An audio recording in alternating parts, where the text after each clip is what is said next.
I remember watching E3 a few years back. Games upon games upon games were announced and excitement was created. It's the nature of this conference. Companies try their damnedest to create hype for games that, let's face it, are probably nearly 2 years away from even seeing the light of day. I, however, always fall into the hype, just like everyone else. One game was probably the biggest creator of hype in my gaming life, however. During Sony's press conference, we were treated to a presentation of a new game, a game that took my breath away. I was sitting there watching this cinematic. I had no clue what this game was. I had no clue who this kid running around doing things was. And then I saw him. I am hungry. Feed us. Released in 2018, God of War was Santa Monica's latest take on Sony's most well-known franchise. A franchise that I wasn't all that fond of. Yeah, I never was into this style of gameplay. I saw how it was. Just sections of horde of enemies that Kratos would tear apart, and there would be a couple massive bosses that would break up the monotony of the gameplay. Yeah, the series just seemed kind of boring to me. For some reason, the way Kratos looked, the new world we would get to explore, and the setup that we would be taking a journey with family just got me so hyped for it. Just for context of how into this game I was, I pre-ordered this game. I never pre-order video games. I was so entranced with this game. This was just a normal showcase, but everything was just putting a smile on my face. I wanted to have this game, and I was so upset that I had to wait for it. Once it finally came out, my biggest concern was the hype going to be too much? Was the game actually not going to be that good because I was looking forward to it so much? Spoiler alert, I actually really like this game. So I want you guys to sit back, relax. We're going into a little bit of a deep dive into God of War.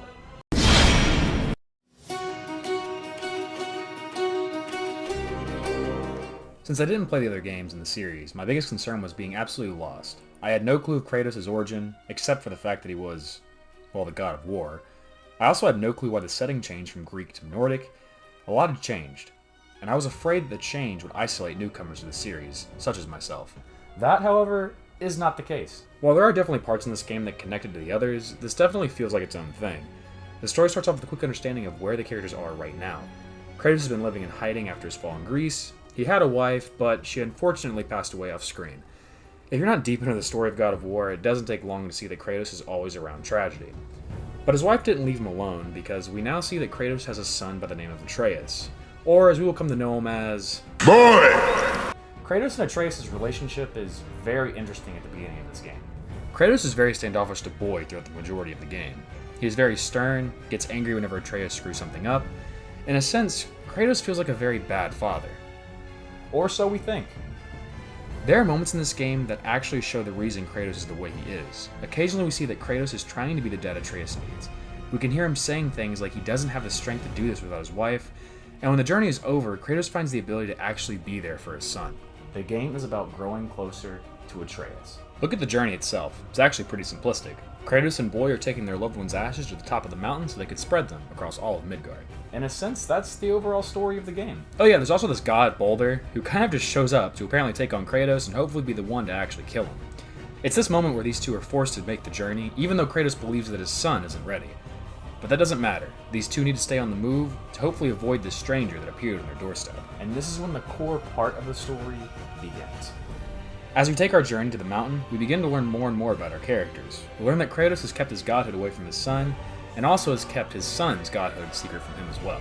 Immediately we're invested. What is Kratos going to do in this dilemma? The game relies heavily on characters' relationships. Huge chunks of the game has Kratos and Atreus just talking, and these scenes are absolutely beautiful. I love the moment where Kratos tells Atreus stories as they row the boat around the main hub of the game. You get to see Kratos try and be a dad to his son. This game is about developing the relationship between Kratos and Boy. We see just how much Kratos cares, and how much it hurts him that he can't show it. And it takes time for him to open up and finally tell his son. I'm a god, boy. And once he does this, everything changes. And by changes, I mean Atreus becomes kind of a dick. Once the truth is out there, these two are now met with a huge rift. Being a god means two very different things to them. Kratos views it as a curse, while Atreus views humanity beneath him. Now there are other points in this game's story. The story has layers that are always greatly fleshed out. Baldur is a great antagonist of the two. When I look at him, I see what could happen if Kratos doesn't teach the importance of being a god to his son. Baldur sees everything beneath him and doesn't see anything as a threat. For fuck's sake, his main story is just trying to feel any kind of physical pain. I love his relationship with his mother and the overall resentment he has for her because all she wanted to do was protect him from Odin. I love the fact that this game makes the gods of this world feel completely evil. It goes great with how Kratos is afraid of what his son could become, and it makes it all the more better when Kratos says the same words that his father Zeus said to him years before. The cycle ends here. Must be better than this. The story is great, and there's also something that makes it even better. In the end, this is Kratos and Atreus' story. Yes, a lot of shit is happening around us, and a lot of big parts happen, like Atreus killing a god just for the hell of it, just because he is a god. But what makes all this work is the way the game plays. The camera never leaves Kratos and Atreus' side. It's one long shot from beginning to end. There is no cutting to what Baldur is up to, no cutting to any other characters. It's always focusing on our two heroes. It creates a great connection of player and character. The world is also fantastic. While this isn't the open world experience that I think the God of War series deserves, the presentation is actually really good. The Norse world is a great setting for Kratos to explore. Sure, you don't really encounter many characters except for a few important members of the story, the world still does feel alive. I like how you go to certain realms depending on how much overall exploring you've done, and every realm offers something new to the world. I especially like the first world you go to. You get a chance to see what's happening in other places. It's almost like you're a fly on the wall, experiencing everything happening around you. It's a great add-on to the overall series, and I love the story of this game so much. Remember how I talked about the gameplay in the originals and how I just wasn't a fan of it? It's strange, but they do it better here. Yes, the game does have the classic go into a room and there's a horde of enemies to take out, but it's done so much better here. The game gets rid of the other game's staple, the Blades of Chaos.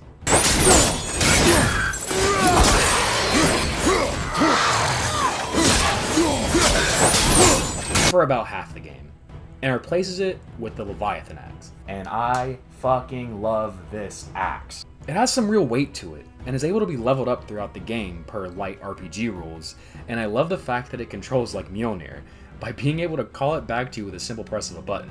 And yes, when the game makes you go back to your home and get the Blades of Chaos, I actually really like it. It comes at a point where the combat was starting to get a little dry, so once they introduce a new style, it goes back to being fresh and nice. It doesn't mean the gameplay is great though. Enemies have one problem. They are a little too generic. Ground enemies, flying enemies, and a few different ones to not make it as repetitive. And that's really about it. Even the bosses suffer from this problem. There are a few copy-pasted trolls, some actual great bosses are there too that actually break up the monotony. I hate to say it, and I hate this word, but it kinda gets boring. Yeah, there's not a lot of deviations in the gameplay. There's even a part in the game where you have to fight a bunch of different enemy types. It's hard to say a lot of good things about the gameplay, except for a few different enemy and boss designs. I do like certain add-ons though. I enjoy Spartan Rage, which is basically Kratos going full god mode and wrecking everything in his path, and Atreus actually does something rather than being there just to follow Kratos. Hell, if you level him up properly, he can do a lot of important things, like call attention off of Kratos, stun enemies so you can get extra hits, and even fight enemies alongside his dad. It makes it all the better that you can control everything by just a simple command layout. It all boils down to the fact that the developers seem to pour a lot into the mechanics of the main characters and kind of lost their way when it came to designing obstacles for them to overcome.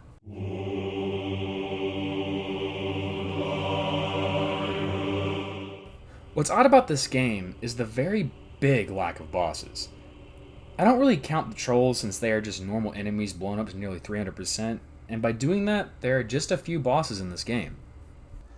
And much like a majority of this game, they are fantastic. Baldur is a great multi-phase boss fight in each section of the game you encounter him in. The way he taunts you as you fight, and his mixture of speed and use of multiple elements is perfection. The boss fight between Magni and Modi is a great fight between two very complementary enemies, and the dragon fight is just absolute bliss. What I'm trying to say is the amount of bosses in this game is the perfect amount. It doesn't seem oversaturated. Yes, the trolls do get old, but the main core story bosses are so well done that you forget about the boring monotony of all the other enemies. I wish I had more to say about the bosses, but since there are so few, I feel like I'll just be saying I like the design and fight a lot, and it will get a little boring. I'll just end it with this. The bosses add to the game instead of taking away. Each one adds something new, whether it be a puzzle, action, or story. I never felt annoyed when I had to fight a main core boss, and dear lord, Baldur might actually be one of the best final bosses in gaming history.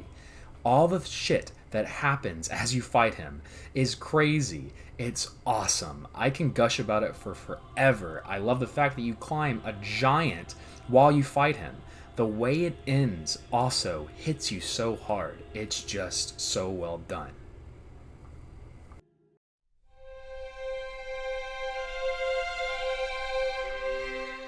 God of War, in my opinion, is a fantastic game.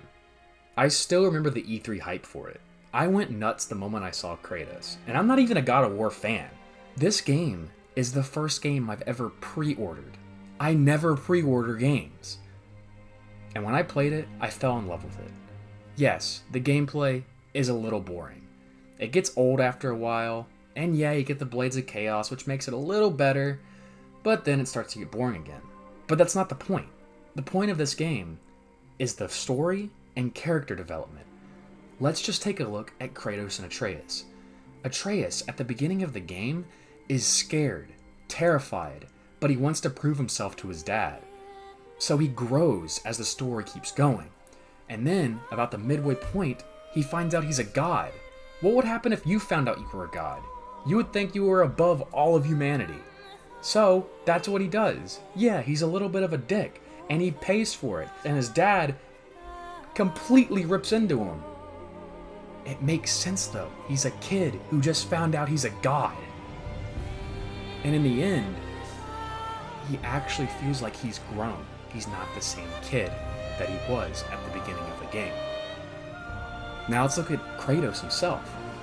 Kratos, from what I've heard in the other God of War games, is just an angry dude. I do hear some story things do happen, but no one really talks about his development through 3 main core games. In this one, though, we get so much development for his character. Yeah, he's still angry, he's still grumpy, but you can feel that he wants to change. He wants to be a better father to his son. You start to see him grow throughout the game. You start to realize why he has certain fears, because he fears how his son will view him. Why do you think he's afraid to tell his son that he himself is a god? Because he doesn't know how his son will react. It's crazy to see how much growth Kratos has. In the end, he's been through so much, and he's learned to be a better father to his son. It's even better that we get to hear him say the same words his dad told him. It's that line of dialogue that makes Kratos grow so much in just one game. It gets me so excited for sequels. I cannot wait to see Kratos fight Thor. Yeah, God of War is fantastic. I love it a lot. Only problem is, I'm kind of lost in what to review next. I'll have to think about it. I've been playing a lot of games. What should I review next?